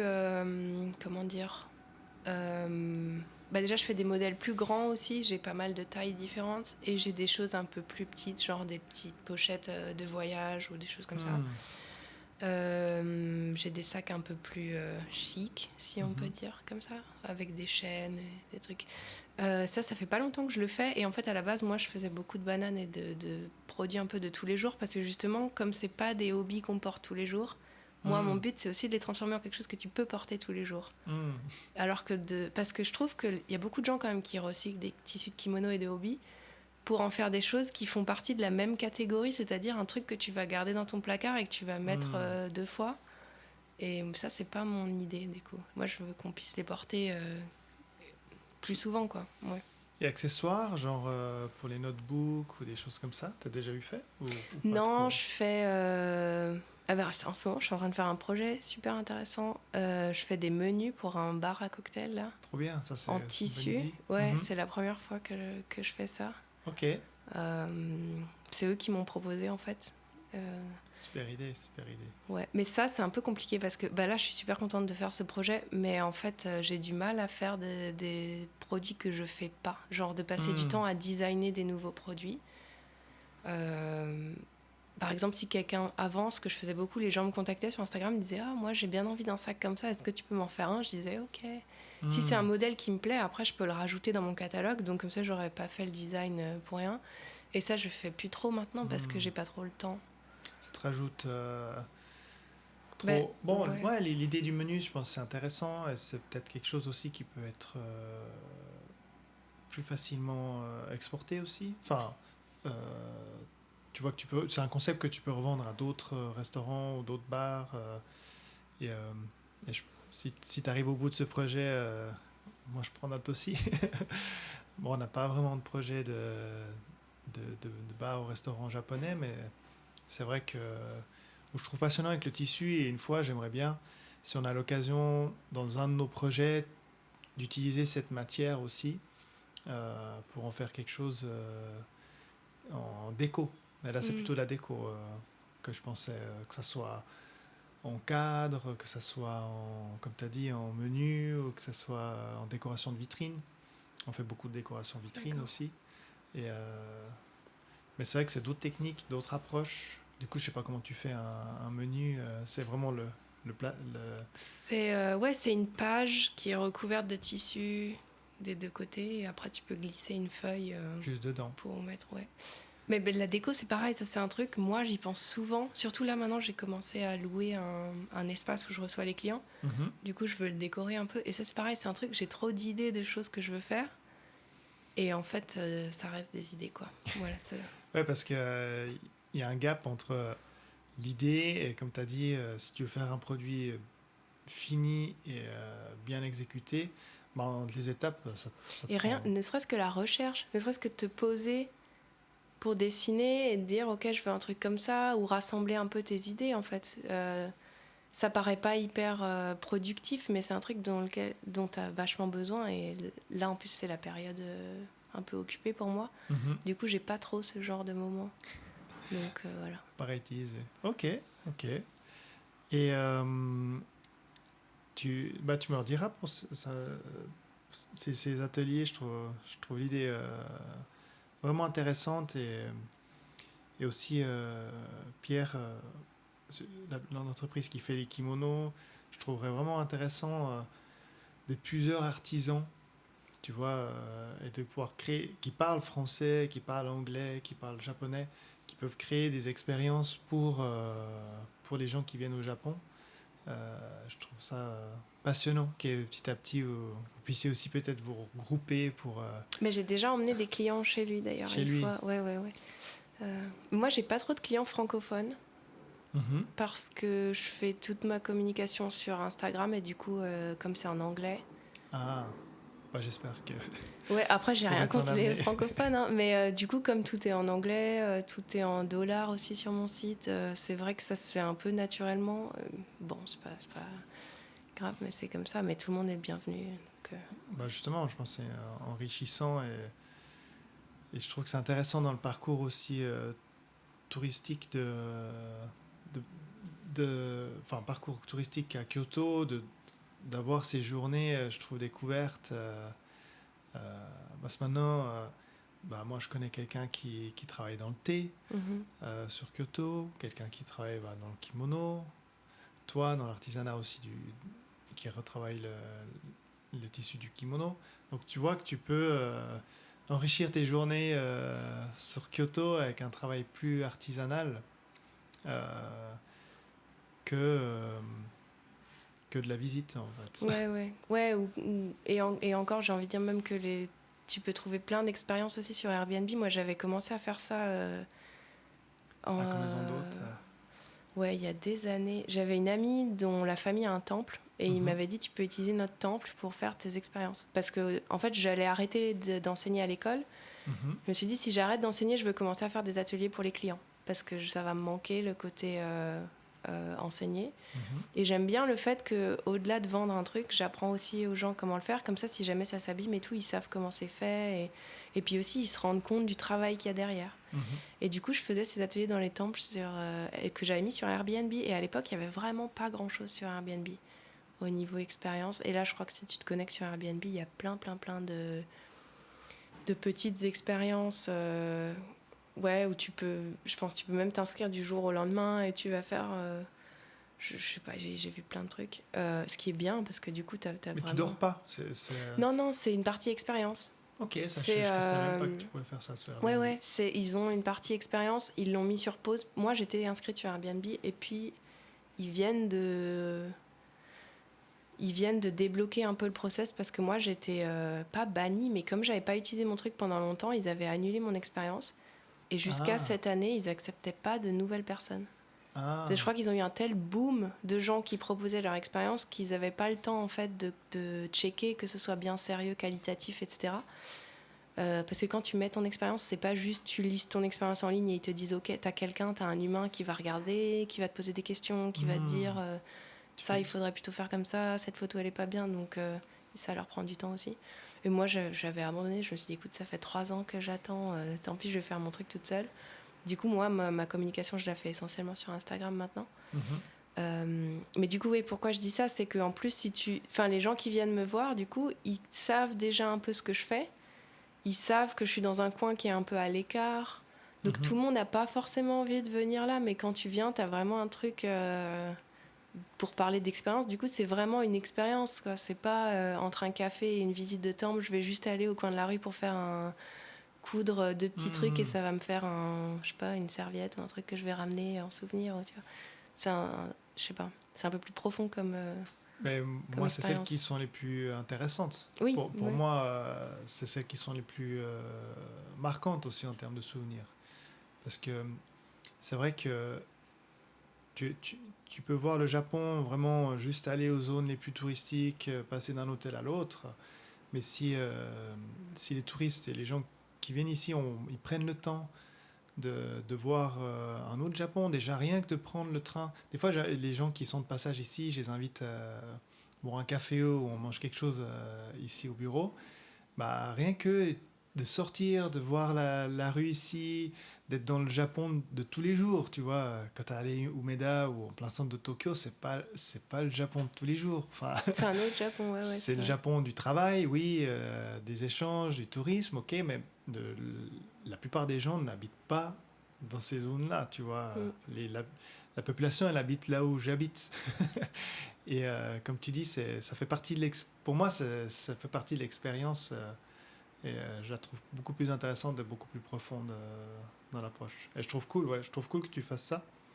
Et je trouve vraiment super intéressant et enrichissant. J'espère qu'il y aura un peu plus de francophones. Bah écoute, merci. Bah ils sont les bienvenus. Mais après, moi, ça me dérange pas du tout de pas avoir de francophones, si tu veux. En fait, les gens qui viennent sont toujours hyper sympas, hyper cool, donc je suis contente quoi qu'il arrive, quoi. Ouais. Tout le monde est bienvenu. Voilà, exactement. Ok. Écoute, est-ce qu'il y a autre chose que tu aimerais qu'on parle?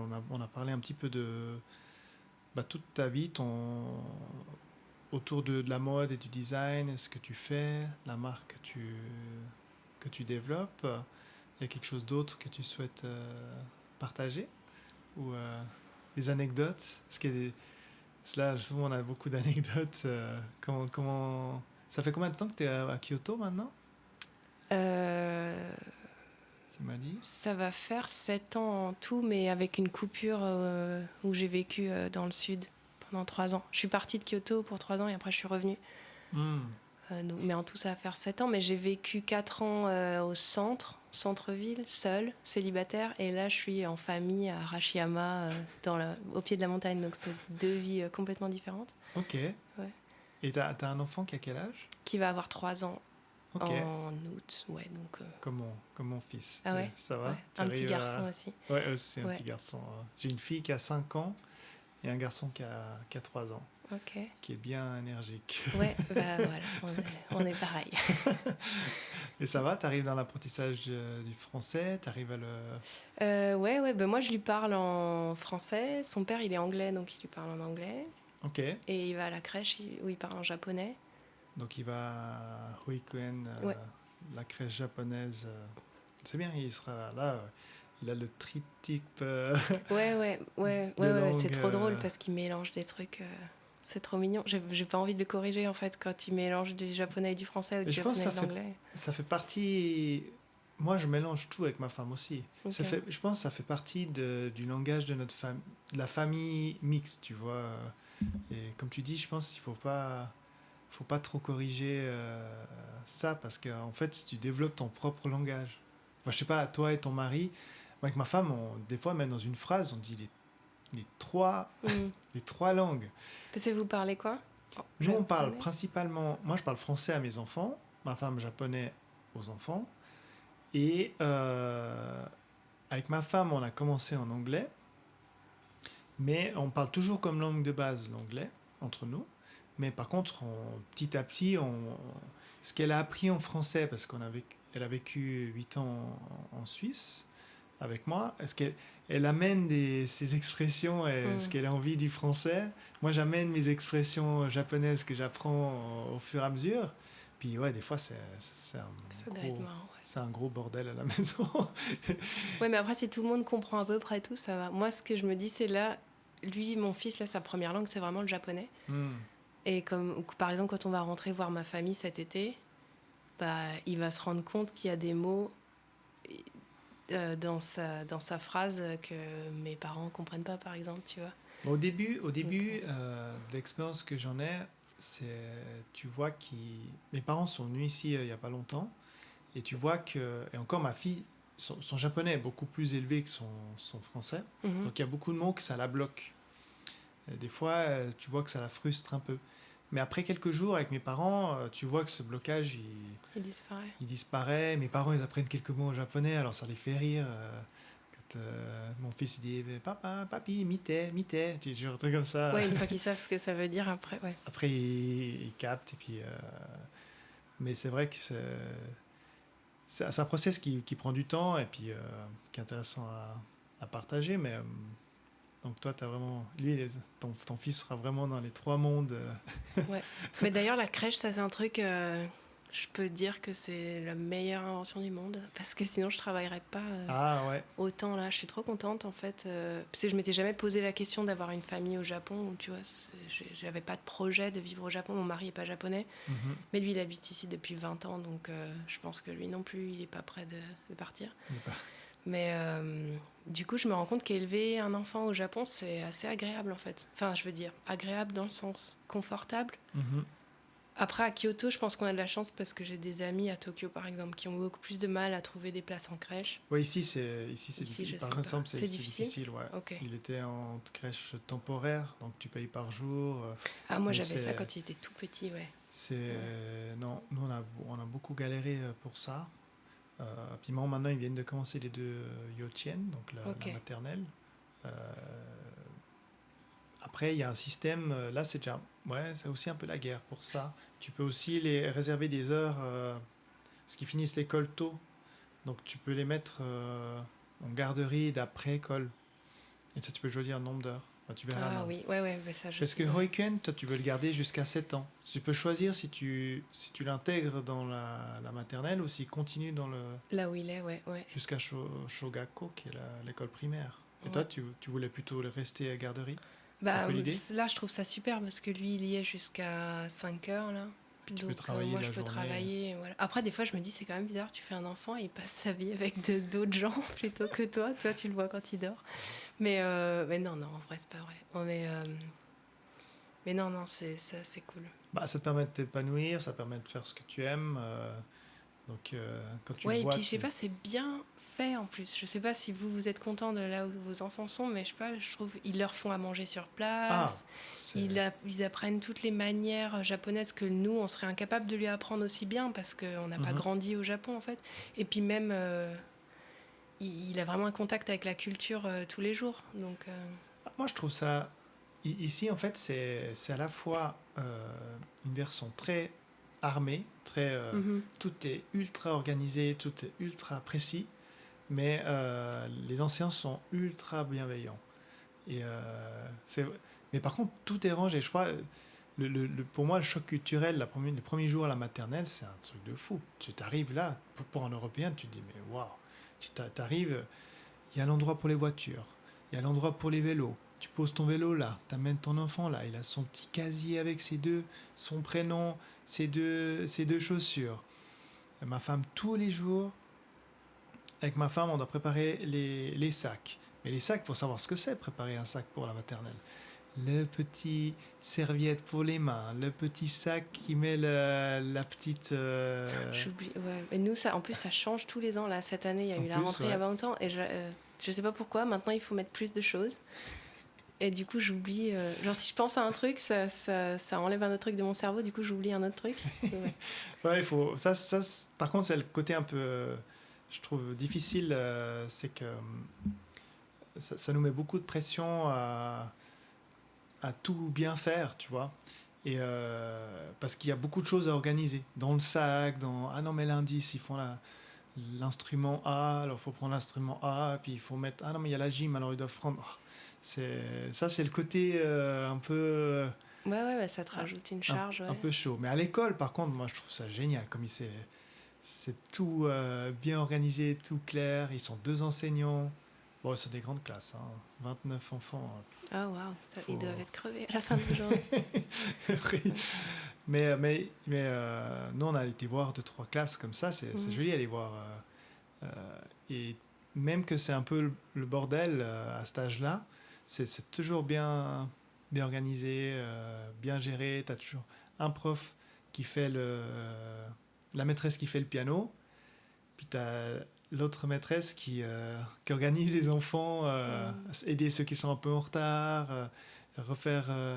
tu vois, c'est vraiment... Et puis plus ils grandissent, moins la deuxième maîtresse est présente, en fait. Ok.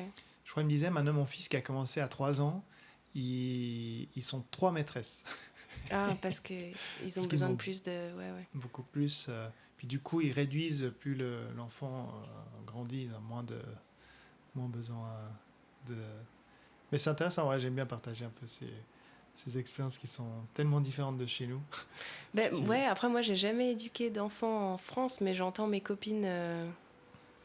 de ce qu'elles me disent, j'ai pas l'impression par exemple, nous on a un cahier où maintenant ils le font plus cette année, mais jusqu'à l'année dernière, ils écrivaient toujours un petit mot à la main, au stylo. Ah ouais. Et nous, pareil, il fallait qu'on écrive un petit mot sur ce qui s'est passé à la maison. Mais il y a des jours où t'as rien à dire, quoi, parce que tout va bien, voilà. Donc il faut raconter une anecdote. Bon hier soir, il a parlé de ça, blablabla. Parce que eux, ils veulent un sujet pour discuter avec lui, en fait, pour l'encourager à parler, etc. Et pour savoir comment ça se passe à la maison. Mais je me dis, nous, on a un enfant, on le fait pour un enfant. Les maîtresses à l'école, elles ont une classe, donc elles doivent, à la fin de la journée, elles doivent encore écrire un petit mot dans chaque cahier de qu'est-ce qu'il a fait aujourd'hui, est-ce qu'il a joué avec ça ou avec ça. Les maîtresses, elles partent pas à 3h30 l'après-midi. Hein. Les maîtresses que je vois, elles sont là jusqu'à 5-6 heures et elles préparent un nombre de choses impressionnantes. Hein. Chaque fois, tu reçois... Chaque anniversaire, chaque événement, tu as le petit bonhomme de neige découpé avec la petite carte dedans, tout écrit à la main, personnalisé pour chaque enfant. Il y en a 29, hein, ça fait 29 cartes à faire par classe. Et tous les bricolages sont tout préparés, tout imaginés. C'est impressionnant ça, ouais. Moi, j'avais bossé comme dans les centres aérés en été pour me faire un peu d'argent quand j'étais plus jeune. Okay. Et j'avais fait des petites classes. Et du coup, je vois le boulot que c'est. Ouais, le boulot que c'est, ouais. C'est impressionnant. Mais je trouve qu'au Japon, c'est encore un level au-dessus. Oui, alors, de ce que j'ai vu en Suisse, les maîtresses le font aussi, hein, elles le font aussi très bien. Mais ici, c'est vraiment x4, tout est...